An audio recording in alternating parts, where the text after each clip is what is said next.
Simon. It looks like, because there's the counter on it. Yeah. Yeah. So in that case, welcome everyone that is watching. I'm just going to turn off my video stream here so it won't disturb me. Welcome Simon Kemper from Datacake, Germany. And if I'm not mistaken, this is Münster? Near? Yeah, near Münster. It's like 1 hour away from Münster, more to the Netherlands border, which is like 50 kilometers from Münster or so on. So it was pretty close. And yeah, hello everybody, and thanks for being here. Yeah, and you're invited here in the course Applied IoT, which we have actually for the second year in a row. Much because we did talk a little bit earlier. So why was I so keen on having you on board? Because for me, it was so fun that you accepted to be in a guest lecture in this course. And I can say that I've been following you the last year, because it hasn't been much longer that you have been seen in like Datacake public. But you are very practical in all the stuff that you do. You share it. You create like sort of educational videos. Obviously, you're selling a product, but actually it seems that what you're doing is something different in terms of creating like the practical educational videos that comes with it. So I do big kudos for that, Simon. I really like what you're doing in that area. So that's, I would say that's the main reason I brought you on board. And obviously also I do like your platform. So the Datacake platform, which you will I guess showcase today. So yeah. I hope, yes. Yeah, of course. Yeah. So you might want to spend like 1 minute or so, introduce yourself, if you like. Yes, sure. Well, yes, my name is Simon Kemper, and I'm the CEO. And so basically, I'm just the co-founder of Datacake, which is an IoT platform or a platform for the Internet of Things, which makes onboarding devices and bringing dashboards and doing stuff with that pretty easy. We started that company in 2017, but we're first of all focused more on cellular and industrial communication, and it was a closed platform. And then we evolved into opening everything up for different hardware projects. And yeah, then we're here right now on the video. So yeah, and this will be very specific in time, but you're obviously Germany, and you might be the only person in Germany that are not watching football now. Yeah. I brought this as a like some kind of reminder what you're missing now. No, I mean, I'm actually not missing anything, and as I told a few minutes ago, there are quite some neighbors around here, and if there's a goal for Germany, they will be shouting so loud. I probably can hear that, and as long as they are not shouting, I know that it wasn't worth skipping or watching it. So it's no problem at all. I'm not so into football, so everything is fine. Yeah, and as you already know that are in the course, that I didn't really plan the lectures with football in mind. I guess that people have like seen that. Yeah, but yeah, when you were asking, we were talking about the times, and I had no clue. I mean, Germany could have gone out of the game real early, and so that wouldn't be a discussion at all. So everything is fine. Yeah. So the agenda for today is that you're going to talk a little bit about like Datacake on your business and your business idea and how you started, and then about the sector, well, probably like low-code IoT platforms in that area. And then after that, we'll go and make a very practical workshop. You have prepared some stuff. Yes, I have. I have got a PyCom device here on my desk, and we will be using that for integrating it into Datacake. Yeah.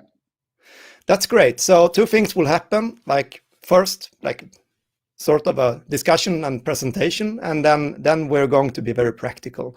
And those of you that are following on Discord, I'll be monitoring Discord all the time, so just pop out your questions. I'll make sure that Simon gets them right away. Yeah, sort of. Yeah. So, well, I'll start with the question then. What is Datacake? Yes. So let me just, before we start, prepare sharing my screen here, so you can moderate that in. Not right now required, but basically, yeah. If you let me switch to yes, Datacake. So Datacake is an IoT platform, and basically, let me jump back to the time when we started with Datacake, so that makes more sense that everybody understands it. I was working for an R&D department of a large-scale industrial manufacturer, which actually is a company out of my family. My brother is the one who's leading the company right now. Our father started that a couple of years ago. And I was responsible for R&D department, and we were selling industrial fume extractors for welding fume, and yeah, so air cleaning machines all around the world. And we needed to get some data back from these machines. So we were looking on the market, and I was growing up with PCs, with computers, with programming all of the time. So I'm really into hardware and software. And I was looking at the market for industrial PLC controllers and how you connect them to a cloud, and with what you need for that, SIM cards, platform, and so on, because we wanted to give the customers as well access to that. And it all was so complicated and so super expensive. And there was companies like Siemens offering cellular modules for the PLC controllers, but they were like super expensive and super complicated to hook that up to the internet. So at the same time, everybody was talking about Industry 4.0, and the term Internet of Things got bigger and bigger. And because I grew up with computers and programming and software, I thought of, why do they always make it so complicated? Let's do something that we can make this easier. Then we had the idea of a platform. We were looking on the market, couldn't find what we were looking for, and then we decided to develop that. That was basically my idea that I had at that time. I was sketching some things. I had a clear vision of how the platform should look like. And then I was trying to find someone that I could do this with together. That was the time when I met our co-founders, the CTO of Datacake, which is Lucas Klein. He might be watching right now as well. And yeah, we met, we talked about that. He said like, well, that's a great idea. I had a stupid name at that time for the platform, which was like ThingWare or ThingCloud or whatever. He said, well, everybody in a few years is going to call everything thing, which is on the Internet of Things. And then I said to him, well, if you have a better name, and he mentioned, well, Datacake could be cool because everybody wants to have a piece from the Datacake. And that was basically the start of Datacake. That's a great name. It's a great name. Yeah. And I actually got a question about that, and you handled that question even without getting it. So yeah, that's great. Yeah, it's just because everybody asks about the Datacake name, and actually it was a good decision to do that. I think sometimes IoT is so practical or so theoretical and all about technology that the fun gets lost a little bit. And Datacake, maybe because of the cake, get the fun back. I'm not sure if that's the case, but everybody likes this name. Yes, and in that time we actually had quite a few customers from our own company, from the industrial manufacturer, but also from friends or other companies. And then we decided to turn that into a company, which was 2017. And we founded Datacake and had this platform, but this platform was limited in terms of integration. So basically you needed your own software, your own hardware for that. So we were manufacturing such a device here, like this is a PLC controller with a particle module on it. And our customers at that time were more like, this is one of our customers, and this one as well. And here you can see the Datacake platform, how it looked before 2019 or 2020. You can see that it's already looking like the Datacake platform, but still a bit limited in all the design functionalities and so on. But so, in that well, when you started, it was more like sort of a consultancy that you actually helped the customers you gave them like ready-to-use dashboard with the data, or how it was? Yeah, it was basically always the idea to have something that we could sell in the end, like having a software platform. We weren't really thinking of doing business like we do business right today. But at that time, it was always the vision to have this platform. So the Datacake platform was existent at that time, but it was limited in functionality. All the things that I'm going to show later, they were basically non-existent. So yes, we were kind of acting as a consultancy. So we were creating dashboards, but very quickly we introduced a dashboard builder. Also tools that customers could create their dashboards, invite people, and so on, because we were always interested in scaling the business. And that means that a consultancy is good. It's a good thing, no matter, but no question. But the thing is that we wanted to scale it. So that means that we wanted to give customers tools that they could do this easily. And this was one of the greatest challenges that we had. Like you can see, this is like an industrial machine with some analog and digital pressure sensors, and we are controlling or reading them out using our hardware and then bringing them to the Datacake platform. When we were doing business with such companies, it was always a challenge because they had no knowledge about IoT. They had no skills in programming. They had no skills in what IoT actually is. And then we came along and invented something that was easy to use. And this was one of our greatest success so far. That at that time, this is actually one of our customers back then in 2018 on a fair, and he was able to set up the dashboards. He was able to set up the communication and so on. So this is basically always the ground idea or the base idea of Datacake, to make it super easy. And we But had that's this I passion guess to do. it's a winning Sorry. concept in some kind. I mean, if you make something easy, it doesn't. I mean, even if you know your things, you often end up, well, the easy solution is probably the best. We all use iPhones, even though you might know how to program your app and everything, but you still, I mean, it's pretty convenient Yes. if you want to do something and it's easy and it looks good. So why not? Yes, exactly. I mean, I think that Android phones are also becoming better and better. But yes, I'm using an iPhone for some reason. But we had this discussion a few minutes ago, and I'm also a Mac user, I told you. And Yeah. yes, but absolutely right. It should be easy, because we were listening to those customers, and because of they had this interest in Industry 4.0 and IoT technology. Or basically they weren't interested in IoT, but they had this problem. Like they tried to connect this PLs, this gas supply station to the internet, or to give the customer access to all these monitoring tools. And what they were doing, they were hooking up an industrial PC with Windows, I think it was XP or something like that on it.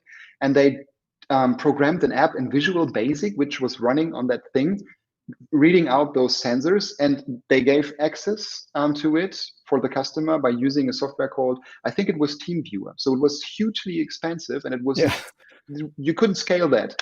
And so we came along, gave them the box, and then everything was online, which was a great success. And then they told us things which are good at the platform and things which are not good. And we were just basically listening and then taking our knowledge and skills, mainly Lucas, because Lucas is, by the way, the one on the right side, because he is responsible for all the development on Datacake. Yeah, and then we were trying to build that platform. And then basically we were doing these kind of projects more and more, and we got more and more customers. And then, Datacake evolved. And at that time, we designed the hardware by ourselves. But then suddenly the hardware stopped, and we were pushing out new functionalities day for day for Datacake. And this is something that brought us here today, because it's an evolution of the platform, basically. Yeah. So in the end, the scaling. I mean, if you talked about earlier about scaling, that is, I mean, scaling software is probably easier than scaling hardware. So yes, yeah, it is. yeah. Well, I wouldn't say that. I mean, if you have like one product, like a core product for a hardware, which just one functionality, and it's just one design and one PCB and one thing around it, I think then it's easy to scale. I mean, there are some challenges like supply chain and so on. But when you just focus on one thing, then it's easier to scale. But we have the challenge that we have a platform that can be used for everything. So if we wanted to build the hardware for that, we would need to build all the hardware. But yeah, software is easier to scale. That's true. Yeah.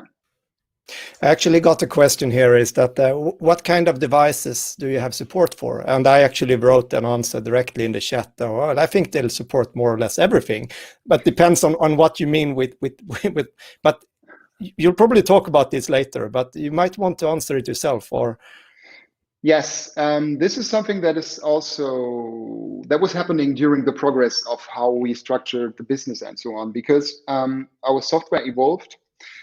We were tired of making hardware on our own. We weren't able to sell or to scale this in the range that we wanted to scale that. So we opened up Datacake for external hardware.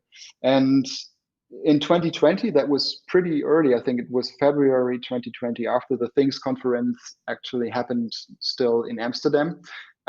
We jumped on the LoRaWAN train. So we opened up the platform for LoRaWAN, and at the same time, we opened the platform up for everything. So we've got REST API, MQTT API, more on that later. And yeah, basically everything that speaks to the internet can be connected to Datacake. So yeah. And actually, I mean, I looked into this. I mean, if you actually have a REST API and also yeah. MQTT, so you can even extend it to whatever data that's already on the internet. It hasn't even to be an Internet of Things device. As you can put it on Datacake. So yes, yeah, yeah. Yeah. But super interesting to hear your story, because it sounds from my perspective is that a lot of things have happened since you started opening up for like external, like the LoRaWAN train, the Things network, and that has been like an accelerator, I guess, for where we are at this moment. Yes, it has. Absolutely. LoRaWAN is still one of the, like, we can see the daily signups on our platform. So like Datacake is a cloud-based software where you simply just need an account to hook to register. So basically like an IoT platform works. I guess we all know how this works. So because of this was an accelerator. We see these signups on Datacake that are happening every day, and LoRaWAN still is at 85%, something like that. So it's a huge, for us, it was a huge accelerator of the growth of Datacake. Yeah. I got a comment here. Maybe you could zoom in on the tab, the Chrome tab. So Control Alt plus or something like that. So so it's Command plus. So Command I think plus, we need to make sure that we don't do it too much zoom on that, but maybe that would work. Yeah. Because here and that it's okay. That's totally easy. And before, I mean, just like around. Okay, I might be asking too much questions here, so I'll try to. But where do you fit in? I mean, it's the service that you have created it's much like created from. It started with your own needs, and then you have sort of evolved during the way. But there are so many platforms out there. I mean, there are. I did like a short, like you have Tag.io, Thingsboard, Ubidots, Finger, PyBytes, Adafruit, Cayenne, Blink, Particle, ThinkSpeak, and I probably you can probably even more. Yeah, of course there are even more. And then you have the big players, the Google, IoT, and Amazon, and even though they are not doing everything, I mean, you can sort of, it's an area which is exploding now and has been for some time. So I mean, what are you trying to do something the same and better, or are you trying to do something different? Well, first of all, I think it's always a good sign when there is a lot of competitors, because that means that the market is healthy, and that means that you can get a share of the market. So it's more about the market than the product. But when we started, we were not thinking of, well, let's do this thing as well. Let's also do a platform. We were looking for a platform actually at that time, and still at that time there weren't so many platforms at all. But we had like I grew up with software and with computers, and I was seeing the internet grow up. And I told you my first computer was a 286, and I was always into software. So I have a strong vision of how I think software should be, how the user interface should be. And I wasn't finding that for my things that I wanted to realize with the platform for different customers. That's why we created something how we thought of would be the ideal way. And then we were seeing that there are other customers and other platforms coming up. And actually, we didn't really spend so much time on investigating everything because we already had a hard work dealing with those first customers and then aligning everything to their needs. So what they were needing for the platform. It was never the idea to build something that is like somebody's else platform. And basically the first time that we really deeply did an analysis of all the other platforms was actually in 2021, and then we found out that hey, we aren't so bad like we were mostly or sometimes thinking, and we thought, okay, we can keep up with that. Well, yeah, there's, for example, like you mentioned a couple of platforms, and there's even more, as I said, and we are not seeing ourselves like as the global players like AWS or Google. And also, those things that I was just showing, like, let me zoom into this a little bit more. No, that was, I'm sorry for the interruption of the flow here, but basically, let me zoom in here a couple of bit more. So this solution that we were offering to that customer, of course, you would be able to do that with AWS or Google Cloud, but basically you would spend a hard time because that what we designed is something that you normally build on top of AWS or Google Cloud. So we are not seeing us like somebody of them. And also there are projects which are not suited for Datacake, and we tell those customers, hey, go to AWS or something like that. And then sometimes they come back and ask us again, but we tell them go to somewhere else because it doesn't fit.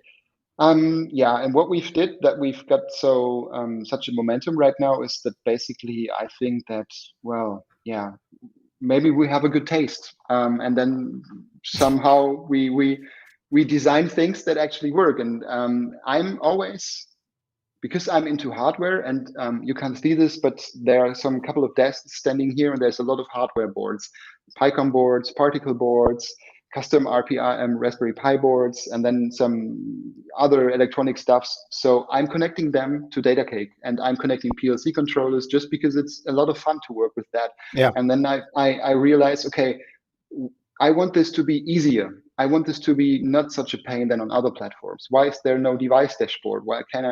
How can I integrate this by just clicking 3 or 4 times? And then we are getting more and more projects from customers.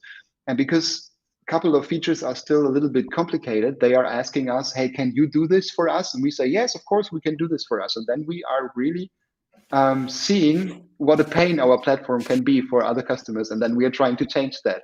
And well, this is how we maybe got there. Yeah, but you have the sort of the same drive as myself. I'm like also like, I mean, I like to connect stuff, and of course you solve problems by doing. But I myself can speak for, like, I'm not the developer. I'm more of a doer, and actually trying to be near the hardware. I think that's more fun. But the combination of different, well, people, as you have found Lucas in your case, might be a very, very good thing. So I'm just going to show the screen for one. This is the LinkedIn. So I'm not sharing the screen, so you're not confused. But just to show the LinkedIn page of Datacake. I do really recommend. This might be better. I'm not sure if you have a blog post on your page, but you can see here that there are a lot of actually practical and nice videos. So if I can actually recommend that you follow Datacake on LinkedIn, or you have a YouTube page as well. But you do show a lot of interesting projects, and you also share that what you're doing. So kudos for that. Now I've changed over to you. So yeah, I see it. I'm sorry. So I wasn't fast enough. Thanks for it. I was just fascinated to see someone browsing our LinkedIn page because mostly I see myself browsing the LinkedIn page. Yeah. It's yeah. Well, we are not just like a software designer that builds an IoT platform. Actually, we were more or less interested in hardware and then building a platform around.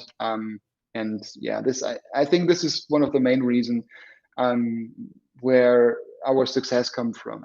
I'm super interested in hardware. I really like and love hardware a lot, and I love PCBs and everything that has to do with it, and also programming. Actually, I used to program a lot. Right now, I'm concentrating on marketing and sales, and I don't have any time. And if Lucas would let me program stuff for Datacake, I think it would be a bad idea. So he doesn't let me, which is a good thing. But basically, we were playing around with hardware, and then we were buying LoRaWAN devices and these cool tiny devices that run on a battery, and you can put them everywhere, and they basically send 2 kilometers data back to a gateway, Yeah, which is great. I mean, I know that you have shown these a couple of time. I'll do like this, so it's bigger. I mean, you have this on actually featured on a couple of these projects. I think Yeah. for the COVID fridges.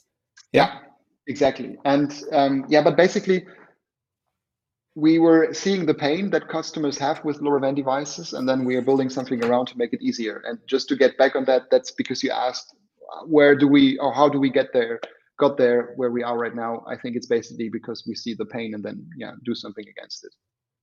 You're a pain relief in that case. Yeah. Probably, I hope so. Yeah. Okay. But I actually had this is a very like broad question. Maybe we should first skip on, but like the challenges that you have like in front of you in the sector of IoT. You said earlier that what you're trying to solve is what you have identified as a challenge, is that you want to make it more easy, sort of. But what do you see ahead? So let's look 2 years or 1 year even might be enough. What kind of how does your platform look in 1 year? And if this is something that you don't want to share, just say it. But, no, it's okay. It's okay. I mean, in 2 years we would be sharing it anyway. So no, I don't. It's totally fine to do that. Well, yeah, I think it's the same situation then going back 2 years, and we were at the time at a situation where we're having things that were not working because we were getting new customers. Right now we are at the phase where, because of we were opening up the platform in 2020, jumping on LoRaWAN and bringing more and more features. We are currently in a phase of high growth. That means that we actually get customers who create thousands of sensors on the platform, which is something that 2 years ago we were never thinking about that this could happen. When we were scaling some numbers, we thought like, okay, when we get there, that would be good, but actually we're beyond that, which is a good thing, but it also brings a lot of chaos and challenges with it, because then you need scaling from servers and so on. So in 2 years, and this is something that we want to make different from any other platforms. I don't want to go too much into detail because I want to keep a little bit of these functionalities as a surprise for our customers. But basically, we want to step away a little bit from being developer focused, because we see that most of the, it's not that I have something against doing developments on that, but basically we want to have like the platform is more data focused. Right now, it's sensor focused. So you buy a sensor, you add that sensor to an IoT platform. This is IoT platform general things. So like you buy a sensor, add that on one of those IoT platforms, and then you see the sensor, like we see the sensor here in this example. By the way, let me switch to English. We can see this sensor here in this example, and then we can see like this dashboard here. So it's sensor focused. What we want to do instead is like, we want to be location focused. We want to be data focused. Right now, everything is super manual on the platform. That means we've got this cool and fancy dashboard designer, which is cool to use, and I actually like it. But if you want to work with thousands of devices, this isn't that useful anymore. You need tools that auto-generate data, that auto-generate dashboards and so on, because that makes it even easier. It's a huge fun to play around with the dashboard builder and to design. Actually, I'm going to show this in a couple of minutes more in detail, but we have this payload decoder section on it, which is good because we can then define the payload decoding on Datacake, make a template out of it. But if you scale to a certain amount of devices, the end customer doesn't care about that. And he needs like a quick view. And so in 2 years, Datacake will be still like it is today at some points and some things. Because we can't rebuild everything from scratch. But basically, we want to extend the functionality to be, more easy to use. Not just an IoT platform, but like, I'm still missing the correct word for that, but maybe like a data platform, whatever, something like that. I got a question here. Is that what kind of language support do you have at this moment? Currently, we are supporting English and German only. The reason was we started with German, then we were switching to English because we grew international. And because everything happens so fast, our translation system is a piece of shit. And we want to extend a couple of more languages to it. So basically, the translations for everything, that's also the reason why it drops out. Once you switch to English, there's no way back. Because of we were somehow missing some translations, and right now everything happens so fast that we made the decision to work on the translation system, like in a WordPress system, where you really can define your custom languages and so on. Yeah, and then when you could actually ask that question in a different way. We're talking about programming languages. In fact, actually, that was the real question. So it was me that misinterpreted this. But the thing is that I mean, you have JavaScript here, which is sort of the standard, as I understand it, when you're talking about payload decoders. This is also interesting. I've actually asked this myself. Why? This has to be because this is the language of the web, sort of. Why not use Python in the JavaScript? Is it? Yes, it was because of. There's a great story for that. We were asking ourselves the same question, and then we saw like, hey, why do they always do that in JavaScript? I'm not a huge fan of JavaScript. Right now it gets better, but I'm a huge fan of Python. So we thought of, well, let's introduce a payload decoder section in Python, and we are writing those in Python because our backend is completely Python based. That means we could hook up those payload decoders there. And then I had a very hard time trying to convert all these payload decoders for the templates into Python. And then I thought like, oh, this is a shit idea because that would just make so much headache. And then we saw that Things Network is using JavaScript. And we thought of, okay, we want to introduce JavaScript also on the front end so that you can write your own decoders there. And we spin up some kind of engine that runs those decoders every time a message comes in.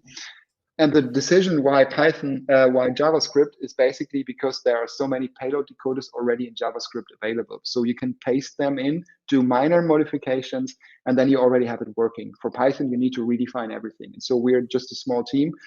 We cannot really spend so many time on converting everything. So we wanted to use something that's already existing and which speeds up the development. Yeah, and I get some questions now that, oh, they can't read, but we could probably say that it's not super important that you can read the exact thing that you see, but also that, well, we quickly start talking about payload decoders, and I must excuse myself because we haven't really discussed what a payload decoder is in the course just yet. But could we say that this is like a code that transform your data to something other? It could be a JSON format or actually whatever, but it's JSON is the standard in this case.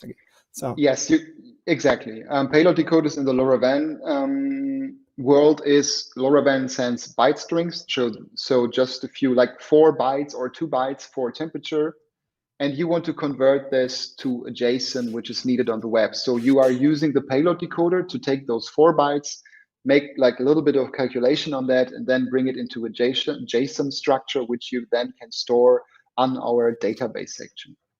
And payload decoders is also some kind of adapter. We are using them everywhere. So if you have like an API request, an MQTT message, we don't tell our customers what kind of structure they need to use.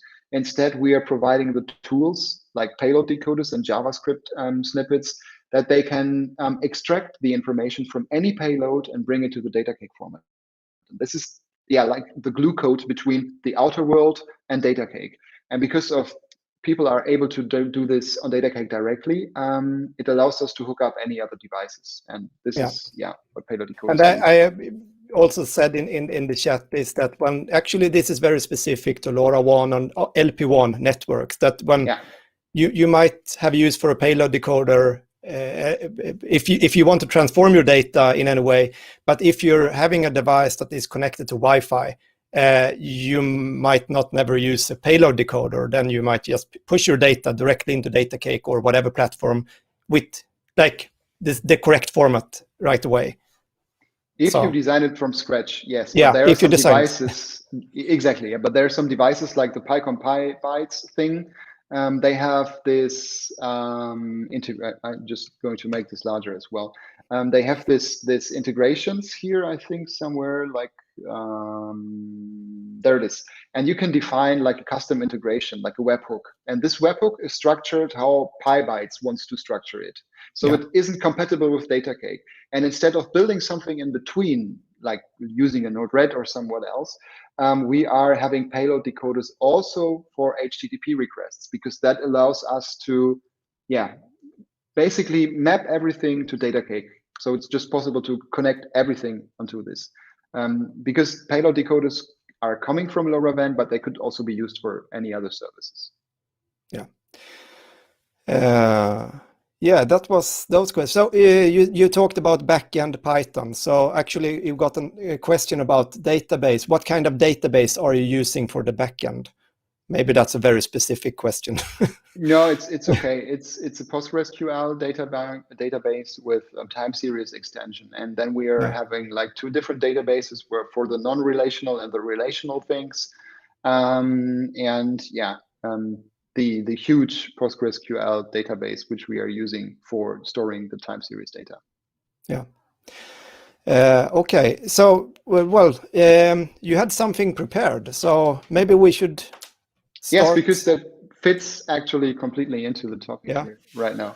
And we haven't heard anyone shouting just yet, so from the football neighbors. No. I mean, I've closed the windows, so it gets really hot in here because I've got two large lighting screens. So, but I won't open them up, so it's because they really scream so loud, so that we could hear it. Somebody is afraid that something happened. No, I haven't heard anything. So, we'll see. And I don't want to check now. As I've said, I'm not so into football. So basically, what have I prepared? So, I would like to. I've got a device. I'm not sure if I'm able to show this with maybe the photo booth app. Yeah, there it is. This is the device. This one here, which you can see. This is the PyCom device. It's just connected using Wi-Fi. We could also use, of course, LoRaWAN and so on. But what I am going to do is to show you how you can use the PyBytes thing, because there's a lot of things going on. I also have this Visual Studio Code in here where I can show you what kind of, this is very simple program running on it, which just basically creates some random data. Can you make it bigger? Yeah, thank you. Yeah, I just forgot. Sorry for that. Which is a very, very basic application running on that. It's just creating random data and it's sending them out using the PyBytes. So basically, we would assume that you would have some kind of sensor device running on that PyCom thing, and then you would send out the data, and you would be you want to monitor that data on the platform, on an IoT platform. And PyBytes, of course, you could send this to LoRa. I also have an example how you do this with LoRa, but this is more complicated and more deeply. So we are going to concentrate on the PyBytes thing. And what you are going to do here is you're sending things with PyBytes. And no matter if you're connected using Wi-Fi or cellular things from PyCom, or even the LoRaWAN thing, the PyBytes thing is like an integration that works automatically, no matter what. So I've got prepared here into the PyBytes workspace, and when you open this device up, you can already see, okay, it's placed here. somewhere in my location, and we can see that there's data coming. And when we are going into the signals here, we can see, okay, this is the signal number 1, and this is actually bringing us the data here from this device. So just some random sign data and the payload and so on. So this could be a temperature or any other sensor value, whatever. So this is a cool thing. You can also, I think you can, I'm not sure how this works on PyBytes, but basically you can also do some basic. You can make a dashboard, basic dashboard, I think, yeah. Yes, and then I need to create the widgets and so on. But basically this is just create new display. I think you had it. If you go back, and then you create new display on left top there. Yes, there's, yeah, of course. Yeah, and then we could, for instance, create a line chart, and then we see what happens actually, that it's just like a simulation. So this is okay. This is good. You can use that right away. But if you want to, if that is a complicated device with more sensor data and you want to show that to your customers, invite someone who is also able to work on that and maybe add multiple devices to that. And also play around with Datacake. We have a very easy integration how to enter or how to connect this device to Datacake. And this is what I'm going to show you right now. And let's first of all maybe log out once more. So I've created this demo account here for this today's webinar. And when we log in, we are invited into our first workspace. And the workspace, basically, there are 2 devices already in because I just had them put them into the workspace for showcases. But the workspace is where all your devices are located, where you can invite members simply by providing an email address and then checking the permissions. The user will receive like an email invitation. He clicks on that and he's in your workspace and he can access the devices as well. There are a couple of more things, like to show that later on, but everything starts with that blue button here on the top right. When you click on that, you already can see that LoRaWAN is the first thing that you can add.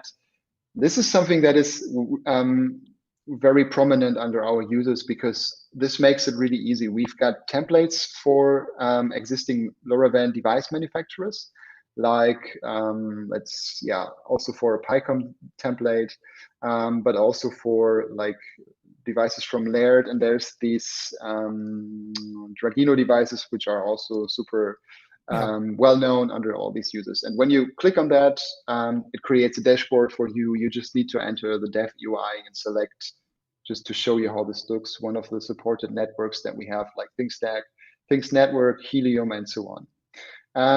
But in some cases, like in this case, you want to connect directly using a third-party platform and not go the LoRaWAN way or have it on PyBytes, and then you want to extend that to Datacake. And we are also doing this with our API section.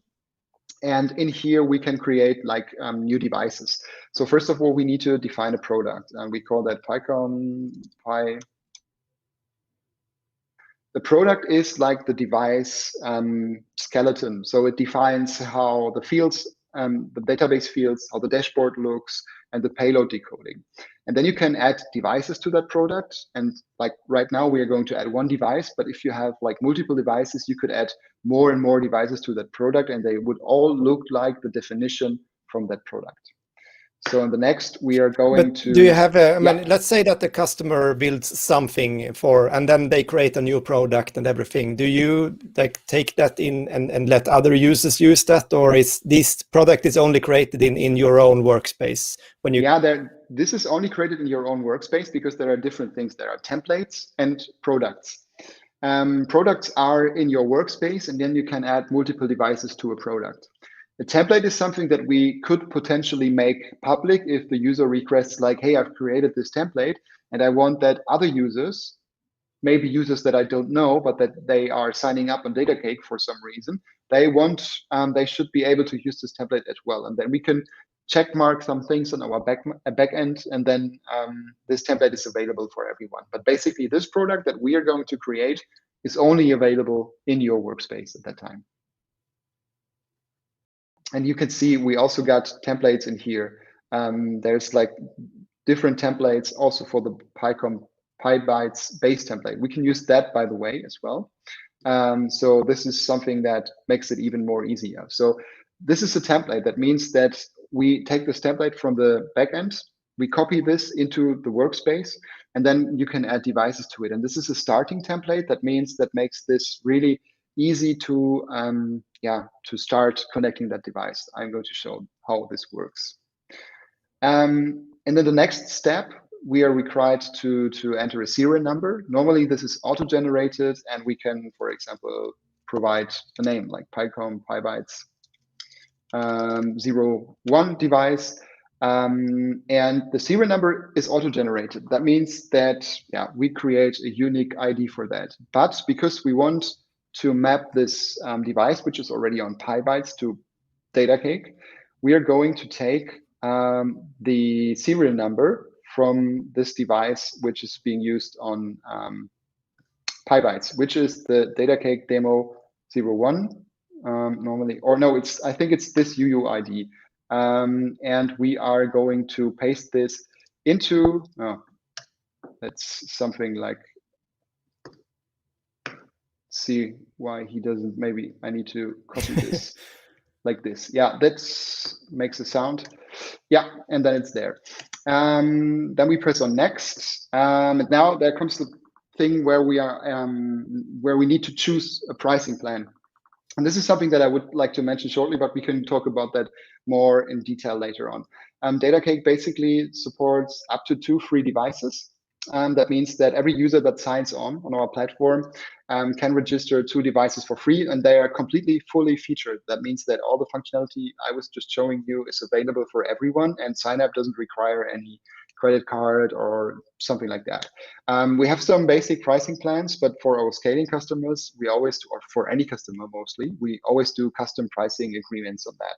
This is also possible. And we would also like to support a code here for any non-commercial installation or project use case. And then, I would like to share this code later on for your students, that they can add more devices and play around with that, of course. We can share that in the Discord channel, I guess. That's something that would work here. But basically, everybody has these free 2 free devices available. And I'm going to use one of them right now. And this is now added to my workspace, as you can see that here. When we start with that, this is something that brings the template. So in the template included, there was already a dashboard. I've created this dashboard for the template.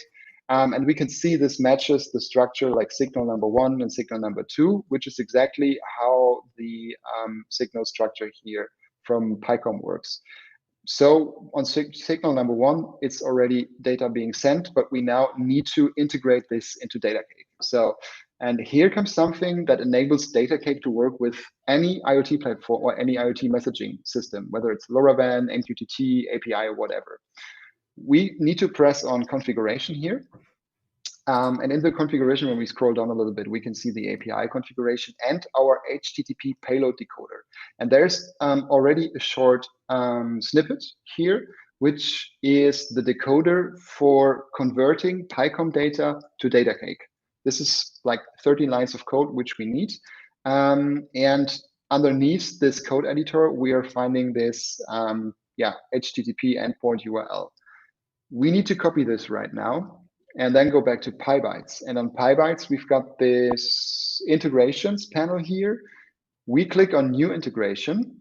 Once more, a little bit slower. So you click on integrations, then on new integration. And then we choose the webhook integration, which is using this webhook URL. So we are just pasting in this API URL, which we just copied. I'm not sure if we need to provide that.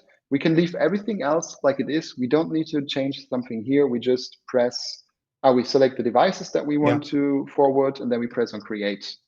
And maybe I need to, webhook name like Datacake. Webhook, oh no, okay, then something like that.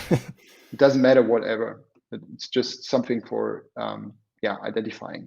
Then we press on create. This webhook is now created, and we can see that our device was forwarded to it. So we can also see, we can send a test message.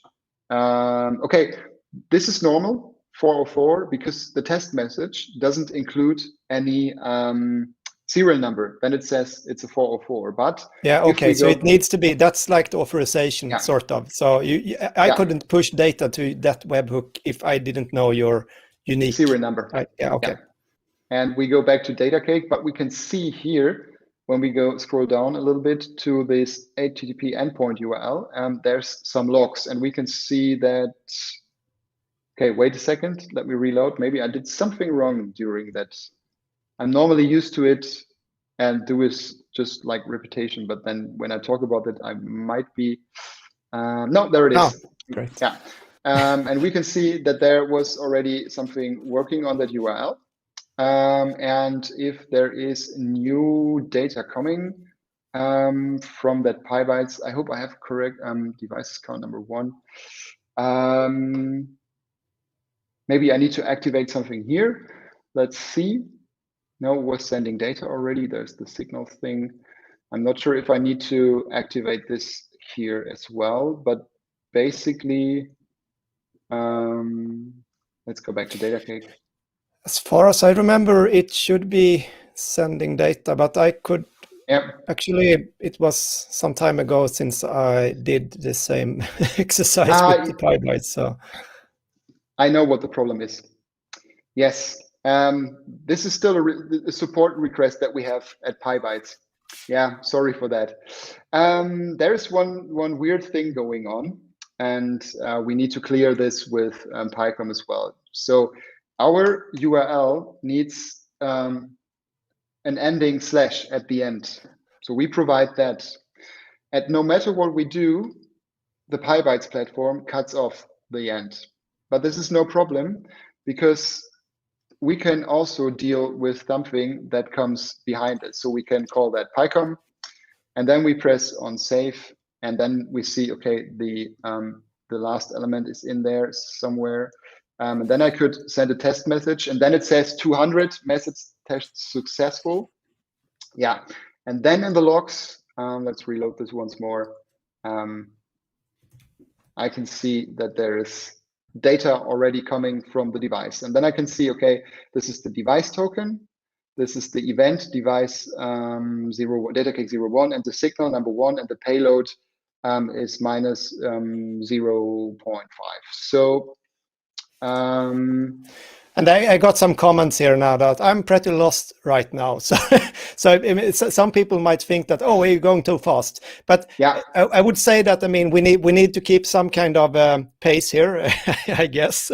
But this is recorded, so you might want to watch this later on, and well, take it very, very slowly. Yeah, that was basically because I forgot that the PyBytes has this problem with the attached slashes, which they hadn't before, I think. But basically what we've did is that we've connected this right now to Datacake. And as you can see, the data is already coming from that PyBytes thing into the Datacake platform. This is what I wanted to show, how easy it is to connect those things. And sometimes you think that there must be something missing because it's just 3 steps, by the way, and then everything is connected already. That's the case, yeah.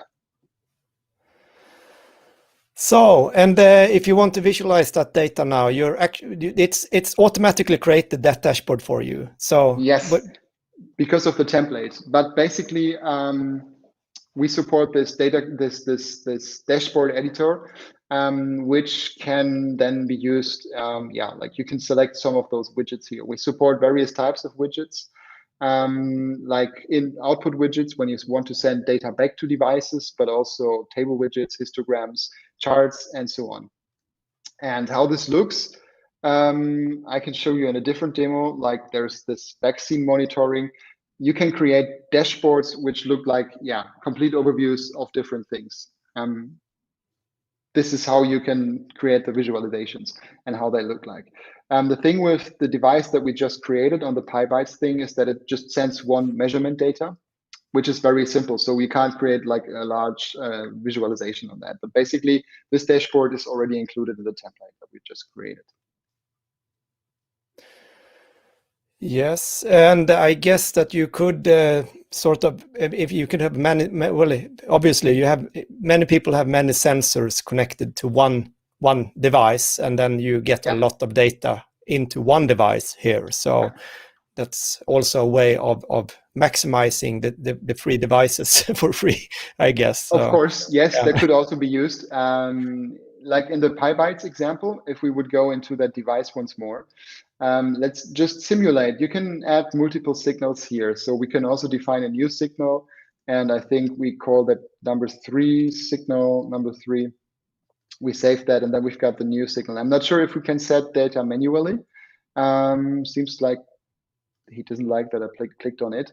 So you can add more signals, and you can call them, like temperature, CO2 values, or connect many sensors to it, and also have different values, like not like an integer or float, like a Boolean value. Yes, you could, of course, go into the configuration of one of those devices here. And if you scroll down a little bit, you can see our database fields section. So you can see that there are already 4 signals in it, which are created as the template or coming from the template. But of course, we allow users to create their own database fields. That means that also there's a blue button. When you click on that, we support different types like floats, integer, Boolean, strings, geolocation for storage of GPS positions, counter, which is stores absolute change, so like consumption of things, of energy or whatever. And let's, for example, create one of those Boolean fields here, which could be like a switch state. We add this field, and you can see that it's here right now into that created. 1 second. It gets so warm and so dry in here. Yeah. It's because of those massive lights that I brought up. Yeah. And I know that, I mean, we speak. You talked earlier about Node-RED, and and I know that you have something called Cake-RED, which is well, the cake on Node-RED. So we haven't in the course just yet started to explore Node-RED, but I love Node-RED. So that's actually one of the tools I personally often prefer when doing things quick and dirty. And often these things that are done quick and dirty in Node-RED is, well, they're working so well. So that's it actually stays forever. But you're also like having Node-RED as a service. What kind of integrations do you have? Something that is also like deeply integrated, or is it a platform which is just hosted by you? Or yes, it is deeply integrated. So it's not such a prominent feature of our scaling customers, because that means that they are interested in scaling and bringing new things onto the platform. But we are using this. I can show you how this looks. Let me first of all log out and then go to a different account. 1 second, please. There you go. So this is one of my workspaces, which I've got also at home, and I'm playing around with these couple, all the time, and bringing some data on it, devices on it. And when we were still very early with that platform, we had the challenge that a lot of customers were requesting custom features, and they ended up in the code base of our platform, which is not a good idea to do. So we decided to have like prototyping tool, or a tool where we could use some custom automations for them. And what we've created is a tool called Cake-RED, which is a cloud-hosted Node-RED, which runs on its own domain and its own server. And we also got these Datacake nodes. So that means that in the workspace, where there are devices and users, you can hook up an external Node-RED, which runs on its own server. So you can fire this up in the Datacake platform, but it runs on its own server. It's not shared, and you can completely extend this with custom integrations that you have. I'm not able to make the whole window larger, because you can only zoom in the main canvas here. But basically, it allows you to interact with devices on Datacake, and we also got these Datacake nodes, which, by the way, are open source, and they are available for every Node-RED. So that means if you have a Raspberry Pi that runs Node-RED, you can install these Datacake nodes and then forward data from your Raspberry Pi directly to Datacake using these nodes by simply just dragging and dropping them, and then selecting the workspaces that you have and the different sensors, and then the fields which you want to forward data to. But you could, of course, also fantastic. So that's the most easiest way. But you could also, of course, use MQTT. for that and connect with MQTT to our platform and then forward like a large JSON of data and then decode it on the platform as well. Yeah, but that this it makes it also very easy, I guess, if you want to bring your data out of Datacake and put it into another database or of your choice, if you think that's needed. And Yeah. well, and as long as you can get data in and out, and you, in this easy way, you can do whatever programming you want on the side as well. So. True, and for that we have got also different APIs. So basically, you can speak with the database directly. Let me maybe. No, I am going to show this differently. We've got the we got a GraphQL API. So that means you can directly write queries which work with our REST with our database, and that means you can write such beautiful queries that forward JSON data, and you can really define what kind of data you want to you want to take out of the database. And everything that we were just showing on the platform, so on the couple of minutes ago, is available using our GraphQL API. So you can use that API to really get the data out of it and write your custom services on top of our backend. And if that is something that you don't want to do because it takes a little bit of time to write a custom query, what we also got is in each of these, let's assume you would have like different LoRaWAN sensors in here. So this is a demo for the COVID vaccine center that we have here in our town. And we created this dashboard for them. So, but more important is this dashboard is just for showcase. They have a large monitor there. They can see all these values. But what they do at the end of the day is that they, or at the middle of the day, they have this daily report. So we've got a report engine, which once more is just defining some things here on our web interface. It's a bit like defining a cron job. So please run every day at 12 o'clock and create a CSV file from group number B and include temperature, battery, and humidity from 24 hours ago up until now.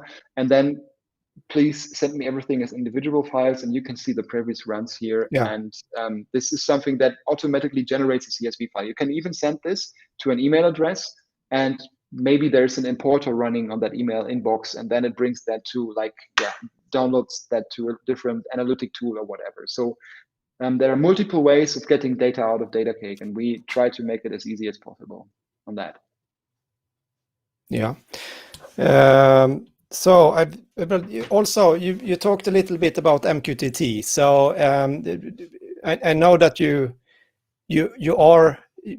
able to access your own MQTT server. So if you have a device, you can subscribe to that. But actually, I saw just a couple of days that you had a new feature, like you had a new MQTT feature. Yeah, which I think it was yesterday. You might have seen that because we released that yesterday. It's actually happened on the weekend. And yes, we have a new MQTT integration. And the reason for that is we see a lot of NB-IoT devices coming up.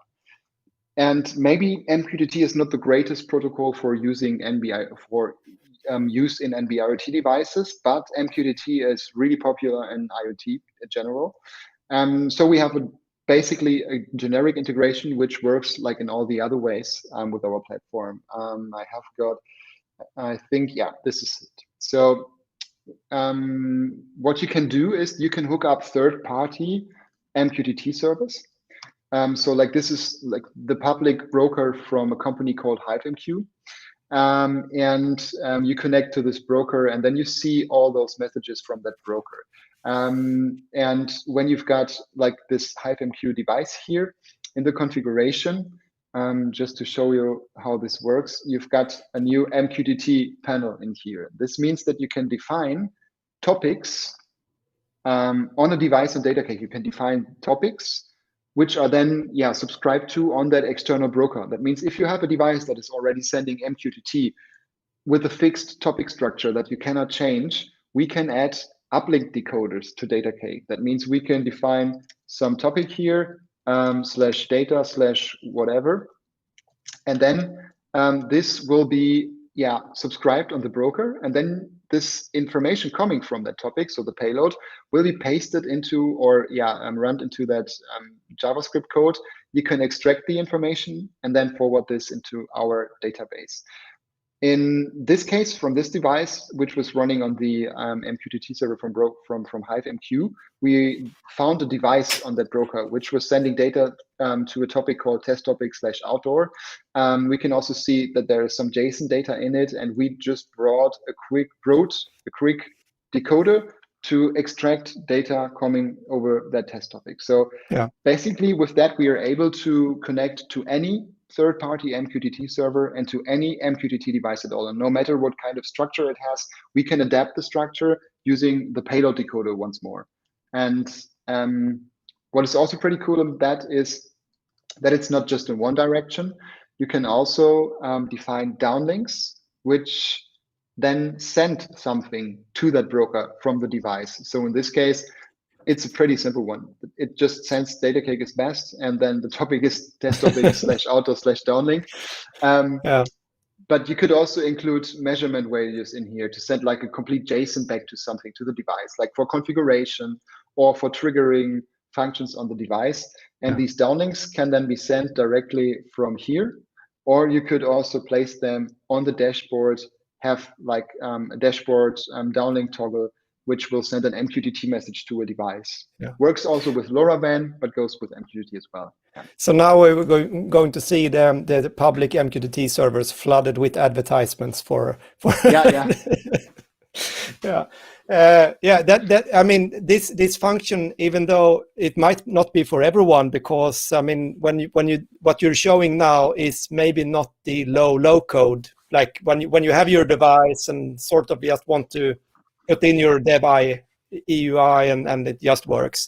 But this opens up for so many possibilities when you actually also can use your existing, because I guess that many companies might already have an MQTT broker where they are pushing their sensor data to, and now they can just jack into that pretty easy. So actually, we were so concentrating on the LoRaWAN thing that we didn't see that there are so many people using MQTT already with Datacake, but they were using it in a way where they try to build something around it to make it compatible with Datacake.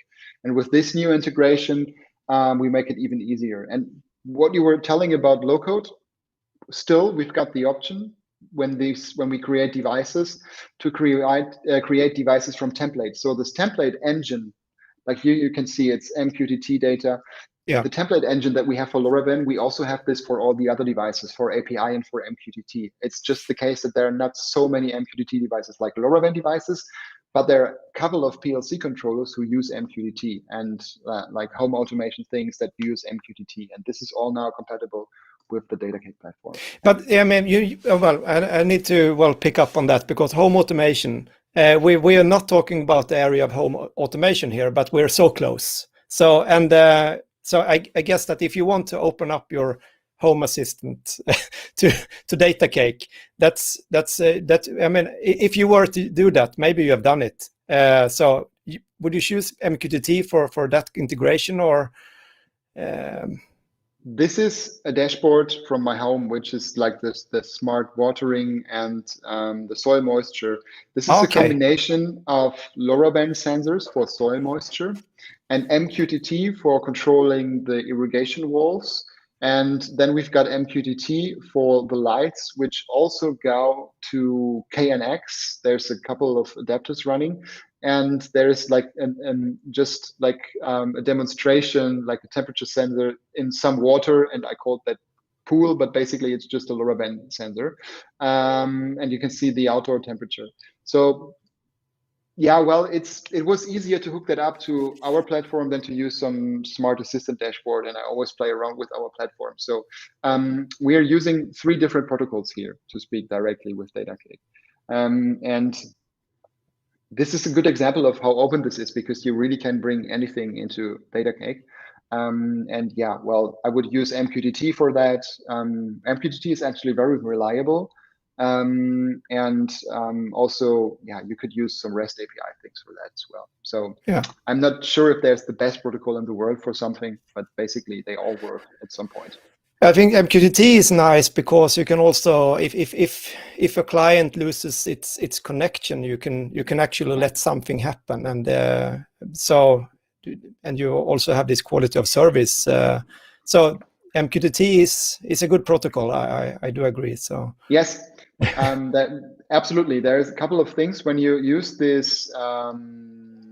You're using this open broker from HypeMQ. It's an open one because they sell it. They don't sell it. It's free for everyone, and they say we don't support any TLS and so on. You could, of course, enter some TLS settings here, but you can see all these devices on there. And one of the cool things is the retained mode of MQTT. That means it stores the last publishes from that device in the MQTT backend. So when you connect to that device, you automatically receive messages from the last publishes. So that means that you could use MQTT, for instance, for cellular communication, where you send configuration to the device, but the device is still offline.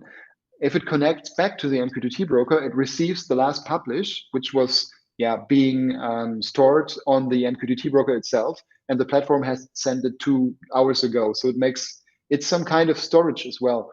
So MQTT is not just sending messages; it's also retaining them and storing them. So I really like it, and it's easy to use. So yeah, I got 2 questions here. What MQTT version do you support? 3 or 5? So I guess it's 3.1 and 3.1.1 currently. Okay. Because they are the most widely used, and this is what our integration works with best. These are the 2, but we will extend this in the future to other versions as well. And there's also the MQTT SN, I think, this small scale protocol coming. And then there is one other question that's maybe an open question, that's from Peter, but what are some of the use cases for your gateways? He probably means the use cases for the cellular gateways, I think. Yeah. Because I was showing them. Well, one of the most obvious is the gas supply station things. Actually, we are thinking of not selling these gateways any longer, and we made the decision to do that just only for the customers who are still using that, because of we can't concentrate both on the gateways and on the hardware and on the platform. But basically, the use cases for that is we wanted to have an easy way to add 24 volts signal sensors and 4x20 milliamp analog industrial sensors to the platform. It had a generic firmware which was communicating with the platform, means that somebody who uses the gateway, and it was also using cellular communication, it's connected directly to the platform, and data was already there after powering it up. So you don't need to run a special code on it. You don't need to program it. Use cases for that were monitoring most of the time. So that it had many inputs, but just 2 outputs, means that we were able to hook up analog sensors, 4x20 milliamp signals, everything that is basically using industrial sensors in the 24 volt domain could be connected to that module.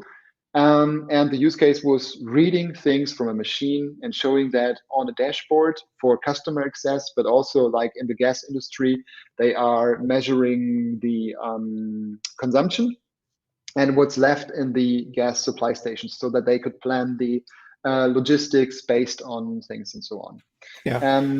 But there are some. I mean, actually, I haven't connected this not to not to Datacake just yet.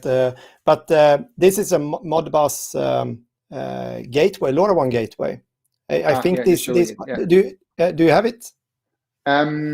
Which one? It's the REC 7431. No, no, not yet. But that's good to know that this exists. We do have. Let me see. There are some.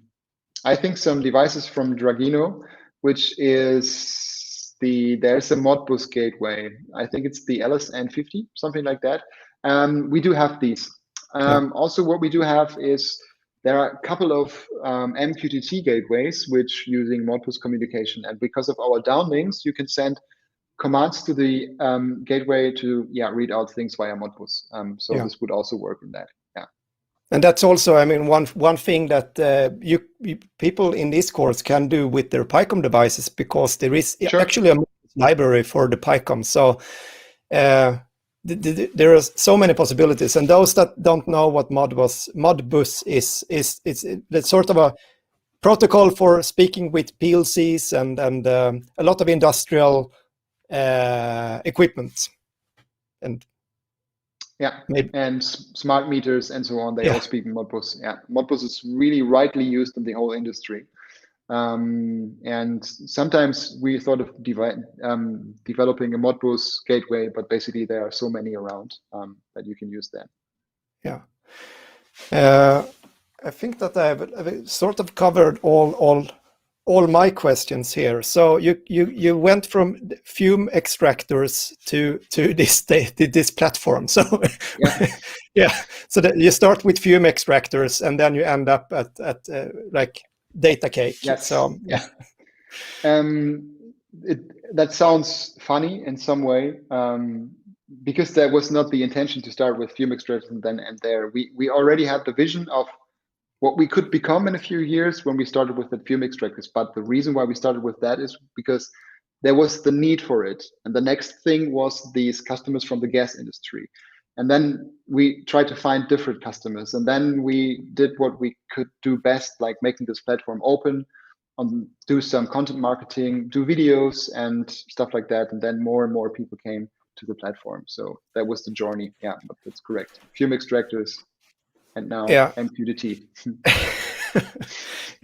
But I mean, just one more thing that I thought about now is that you're really like the end platform for a lot of devices and different. I mean, you can talk in whatever, like you said, you can put a webhook or MQTT or LoRaWAN or PyBytes or whatever. There's so many ways into the Datacake platform.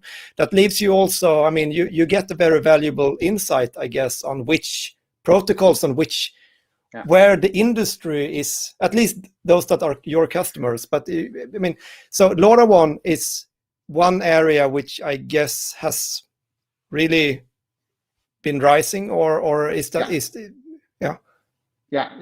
still more than 80% of everything is LoRaWAN. Okay. So what do you see, like, for if you were to put your money somewhere that, okay, we're going to put our money on this technology for the next couple of years, like the most interesting IoT technology? I know we're talking about more or less about communication in this way, but there are so many things in that area as well. We had a lecture last week about IoT and communications, and you have Sigfox and you have Zigbee, Z-Wave, and not everything does a little bit different, but everything is IoT as well. So, well, if I would place a bet or need to invest my money into something like stocks or cryptocurrencies, well, then I would definitely go for LoRaWAN, I think. LoRaWAN is not the right thing for everything. And there's cellular and LTE communication. There are a couple of cool things, like those guys from Bluetooth Wireless who built like this note card which comes with 500 megabytes of data fee and so on, prepaid, so you don't need to upgrade this. These devices are low power, but they are more expensive and they have a different use case. Like when you need reliable, continuously 24/7 connectivity, you don't want to use LoRaWAN, you want to use cellular instead, because then you have got a back channel and you can always access that device. But for we started with cellular, and there was one machine connected to cellular to the cloud, to the platform. And then customers were asking, but I want to monitor temperature, I want to monitor the air quality, I want to monitor if the fridge is open, I want to monitor that. And this is something where LoRaWAN comes into place. But more important is, I think, that right now in Germany, and we see this basically around the world, that there are coming more and more NB-IoT devices. But they have a hard time, I would say, against LoRaWAN, because of LoRaWAN is an open thing. You can just really get a gateway, a cheap one, and then you can hook that up to Things Network, or using ChirpStack, so you can self-host that. You can also use Helium with really, really small fees on that. And it's just, immediately working and it's open and everybody can do that. Where NB-IoT, you always need a cellular provider. You always need cellular coverage, which is only provided like by Vodafone or Telekom here in Germany. And sometimes they don't even have coverage or kick you out because of smartphones consume more data. And I think that they will have, like, it takes some time until they evolve. And I would absolutely go into LoRaWAN because, I mean, if you look at the ecosystem of LoRaWAN, there are so many small sensors and so many manufacturers that just bring out new devices, and they all are somehow great looking, great working. I mean, this, I just put it aside, but this small devices from Dragino, it's just 30 euros for a temperature sensor that has a high accuracy. You can hook up an external probe. It runs 5 years minimum on battery. That is just crazy. Yeah. And this is something that I would, say that. Yeah, well, if you, this is the one you talked about. So, and it's 30 euros. So it's 10 years battery time. Exactly. Yeah, yeah. it's crazy. And then you have even, I mean, this is also like a Dragino sensor. It's a door sensor. It's like, it's just a magnet. So it just sends a zero, one little signal if it's open or closed. But this is a perfect mailbox sensor if you want to know if your mail has arrived or not. You can also hack this actually and use the read switch that is on it and hook up like a button, and then you have a doorbell using LoRaWAN. Perfect. So you can do so many things. I've seen that on LinkedIn. I think, I'm not sure it was who that was, but he had this sensor and then he hooked up an external IO and put that in a box, and he had like a connected thing for everything, which is great. And then there is, of course, the rise of the Helium network. And there are so many LoRaWAN access points everywhere around the world that I think LoRaWAN, it's a major thing. It has happened a lot, and that's also a very interesting thing with actually this course. When I was sitting here last summer and talking about IoT with different people, and we had some material which is sort of outdated. It's just 1 year, so so it's a very interesting area, and I do think that you all students and all of you that are looking here, it's one of those things that I think is the most fun with, I mean, IoT, that you can both play with hardware, you can do stuff that actually matters in the world, and you still also have the software side, so you have the whole chain. And well, you never know what happens next. I do have one very specific question. I know that, and I know because there has been some discussions in our Discord server, is the Pi-Gate combined with the GPI with the once SIM card and using that as a cellular backhaul. I know that you have done this. And so obviously it's possible, but is it a recommended way, or do you think, well, go and buy the CareLink instead, or is it? Well, we still have a couple of them in the field, and they are working, and they're receiving data, and they're sending, and they're working fine. We were working with PyCom, and there is like a bit of history on Twitter and also on LinkedIn, that there were some issues with these GPI modules and the firmware back last year. And we were working with PyCom closely, and that was also where we found out that fancy smartphones are higher prioritized by cell towers, so they kick out NB-IoT devices, and they need to reassign on different cell towers. So, and this is something that you need to handle. They did a rebuild of the firmware, and since then I've got a couple of devices on our Things Industries instance and also on the Things Stack Community Edition. I need to I always want to say Things Network, but it's just Things Stack. Yeah, it's very confusing, but now it's TTI, not TTN. So I'm writing down this every day before I sleep so that I don't mix this up anymore. But it happens. And I was watching them, and they are still working and sending data. So I would absolutely recommend doing that. I probably won't. We would invest more time building a firmware that could be remotely controlled. This is the only part that that I'm missing of that. But so far, those gateways are working. This is also because we all might know that there's only one producer of LoRaWAN chips, which is Semtech. And the gateway is using, the Pi gate is using a Semtech SX1308, I think. So that means that the actual LoRa software running on that gateway, on the ESP32, which is open source, comes from Semtech, which is just pure C. That means that this thing is just working and it needs just an internet connectivity. And because it's using an ESP32, there's this BroWAN TAPS gateway. This is the Things Indoor Gateway, the TTIG, which is basically nothing else than an ESP32 with an SX1308 chip. So it means it has the same hardware than the Pi gate, and these things work. And yeah, I would absolutely recommend that, using that. But of course, all gateways so far that we've tested work. When you've seen the REC thing, we do like the REC devices because they have this remote diagnostic thing and so on. And yeah. That's great. I think that we sort of have almost over the time now. So I see that someone is typing in the Discord channel. You can see that someone is typing, but so you always wonder, is there any? So a question about Modbus. I want to collect the data from a remote sensor. Must I have a Modbus device? Or is there any cheaper model? So let's see if I can understand. No, I might be able to. It's a question about Modbus, and if there is any cheaper device than the LowPi, if you want to connect something to Modbus. I guess that this might be. Actually, I think this is the same price, more or less, as a PiCom device. But I would probably recommend this one. I haven't really used it, but this is very sturdy, and it has a casing and connectors and everything. So this is probably a better choice in that case. But you will probably miss out some flexibility if you want to code something on your own. So especially if you want to deploy that in industrial applications, I would also go for a casing. The video isn't inverted, so there.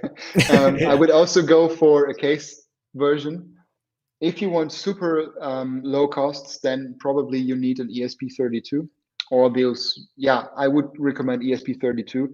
Modbus is using RS485, which means that it's nothing else than a UART over symmetrical lines. So it's not RX-TX, it's symmetrical. And you need a Modbus transceiver, and those chips are like €3, something like that. So you need like the ESP32, the Modbus transceiver, and then yeah. And I haven't tried this myself yet, but this is the ROC WISBlock.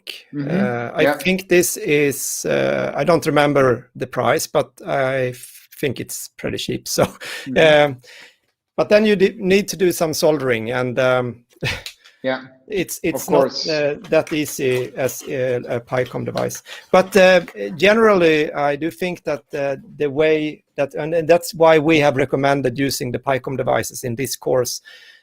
You can do a lot of things pretty easy, but it's most likely not the best thing for like every specific use case. So it's very good for development, but I do know also that you are using PiCom devices also for some like real applications. Yes, we have this. What we've built in the last year was we've got this. We call that multi-sensor network device. I'm not sure if my focus will. Yeah, it has got a PiCom socket somewhere there, and you were able to hook up some sensors. So this is a custom-built hardware that we've designed. That was last year, I think October or something like that. And we were planning some things that we want to do if the whole cloud thing doesn't take off. But right now we built a few of those units and deployed them somewhere. But basically right now it's more or less on ice because we're freezing that in. But because we are wanting to support build our and sell our software only. What we've did is that we have chosen those PiCom devices because yes, they are expensive or more expensive than an ESP32 in comparison, but the development for the firmware in MicroPython was so fast, so super fast, and everything runs stable after the first 10 iterations of the code and so on. We were able to connect external I2C and SPI devices to build something like that, and it's stable and running. And I've got actually a couple of devices lying here and then laying here. They are running for more than half a year right now without any interruption at all. The LoRaWAN stack on those PyCom devices is perfect. It also works with different frequencies. The cellular stack is also great. You can really connect to the cellular network. Cellular is a little bit tricky sometimes if you drive around and the cell tower is matching and so on. You need to do some extra handling on that. But basically, they provide all this information. And we were just super happy to be able to scale this pretty fast out of from prototype to the first series. And this is the reason why we were using the PyCom devices, and also because they below Bluetooth and so on. Yeah. I get a lot of thank yous in the Discord channel here, so I guess you're welcome. Should we take that as a hint that they wrap it up, or maybe we should like end the session, or if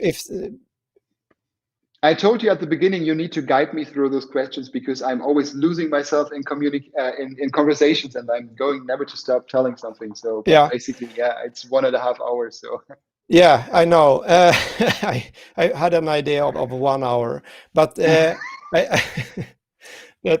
but the thing is that I think that we've covered more than I thought was possible in this short amount of time. I'm so happy that you took your time being here, and also the code that you mentioned. We'll share it in the Discord channel, and you're already in the channel, so you might do it yourself just afterwards. I only need to know which channel of those. I'll point you. I'll point you. Great.